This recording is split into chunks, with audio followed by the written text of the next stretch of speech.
ماجرا از یک فیلم کوتاه آغاز شد که در آن ادعا میشد وزارت دفاع روسیه مقر نیروهای نظامی واگنر را هدف قرار داده است. ادعایی که بلافاصله از سوی وزارت دفاع و کرملین تکذیب شد، اما این پایان کار نبود.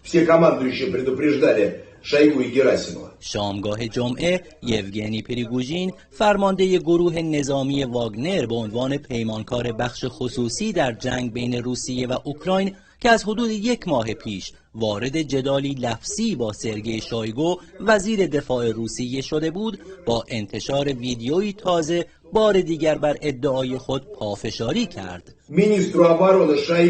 وزارت دفاع در حال فریب دادن رئیس جمهور و مردم روسیه است. سرگئی شویگو و فرماندهان ارتش یک مشت موجود بی مغز و بی فکر هستند که هزاران سرباز روس را به کشتن دادند. فرمان حمله به نیروهای واگنر از سوی رئیس ستاد مشترک نیروهای مسلح روسیه صادر شده است. همزمان با انتشار سخنان پریگوژین، رسانه‌های آمریکایی و غربی در اقدامی هماهنگ جنگ روانی و رسانه‌ای سنگینی علیه روسیه را کلید زدند و با انتشار خبرهای دروغین مدعی بروز ناآرامی در پایتخت، جو سنگین امنیتی با رژه تانک‌ها و حتی کودتا شدند. با هم سری به مناطق مختلف شهر میزنیم تا ببینیم شرایط و وضعیت از چه قراره. اوضاع شهر همینطور که دارید ملاحظه میکنید کاملا آرام هست. امروز روز شنبه، تعطیلی آخر هفته هم هست و اینجا اطراف کاخ کرملین هست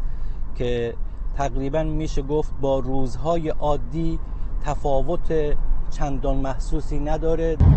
نیروهای پلیس رو میشه دید در جلوی ساختمان وزارت دفاع روسیه، در حالی که مسکو ساعات آرامی را پشت سر میگذارد، اما خبرها از رستوف، شهری هممرز با شرق اوکراین، از وقوع برخی ناآرامی ها حکایت دارد. در همین حال ولادیمیر پوتین رئیس جمهور روسیه پس از برگزاری نشستی با فرماندهان بلندپایه نظامی در یک نطق کوتاه تلویزیونی آنچه رخ داده را شورش مسلحانه و خیانت به کشور عنوان کرد.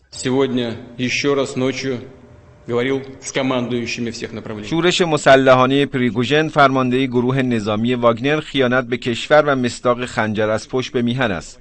پاسخ این خیانت سخت خواهد بود و هیچ سازشی وجود نخواهد داشت. به همه شرکت کنندگان در شورش مسلحانه دستور میدهم تسلیم شوند و اگر تبعیت نکنند پاسخ سختی دریافت خواهند کرد. Против нас направлена фактически вся военная, экономическая, информационная машина Запада. امروز دنیای غرب تمام تجهیزات نظامی، اقتصادی و اطلاعاتی خود را علیه کشور ما به کار گرفته است و در شرایطی که به اتحاد و انسجام درونی نیاز داریم، آشفتگی داخلی میتواند یک تهدید مهلک برای کشور باشد. همزمان سازمان امنیت فدرال و وزارت دادگستری روسیه با گشودن پرونده جنایی علیه یوگنی پریگوژین از تحت تعقیب قرار گرفتن وی به جرم سازماندهی شورش مسلحانه علیه کشور خبر دادند. سید علی دارابی، خبرگزاری صدا و سیما، مقابل کاخ کرملین.